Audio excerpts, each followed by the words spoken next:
in high definition. This is CBS 2 News at 5 a.m. Coming up on CBS 2 News at 5 a.m. An inspirational story this morning from one of our very important people to watch. This morning, Ozzy's mission and the youth who've benefited from his efforts. At 5:44, People to Watch. Millions looking for jobs know firsthand it's still going to be tough finding a job right now, especially for foster children who may not have strong support systems. Yeah. Whitney Drolan is here right now to introduce us to a young man who is making employing at-risk adults his top priority. That's right. Ozzy Llamas is 82 years old, and he still owns and operates Llamas Plastics. An immigrant from Colombia, he came to the U.S. at a young age with the intent to help those less fortunate in Los Angeles. Soon after I was born, I was taken away from my mother because she was a heroin addict, and I was born addicted to heroin, and I was adopted by my mom and my dad, Robert and Betty. John Hobbs was a foster child growing up. He had a rocky relationship with his foster parents. So when he turned 18, life became more complicated as he had nowhere to turn. But today, at age 20, John works full-time at Llamas Plastics in Sylmar.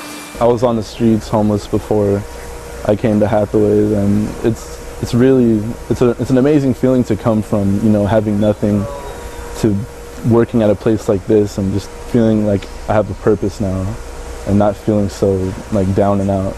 John got his job through Hathaway-Sycamores Child and Family Services. The agency paired up John with Ozzy Llamas, who owns and operates Llamas Plastics. Ozzy employs John and 3 other foster children, keeping them off the streets and giving them a way to support themselves.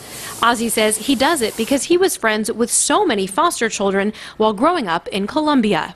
The children of the streets, they used to be my friends. We used to play together.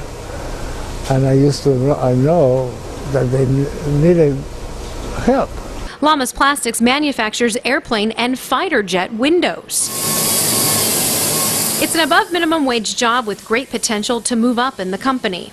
When I first thought about it, I was like, somebody's actually going to use this? Like, I'm playing like a role in, like, a part of an aircraft. So, yeah, when I first heard about this, it was like, okay, it's doing something important. It helps to pay the bills, you know, and it helps to support my wife and my daughter. For Ozzy, the satisfaction comes in knowing he's employing people who need his help and giving them hope for a future better than their past. The kids that have nothing, all of a sudden they're grateful to have something. Ozzy says he does plan to hire more foster children who have aged out the system as well. What great work everyone combined does there, and Sycamores Hathaway has a track record for doing this sort of thing as well. Yeah, Hathaway-Sycamores, yeah, it's a great organization, and pretty cool that they're making fighter jet windows, you know? And to be so young and a humanitarian, yeah, amazing. Thanks, Whitney.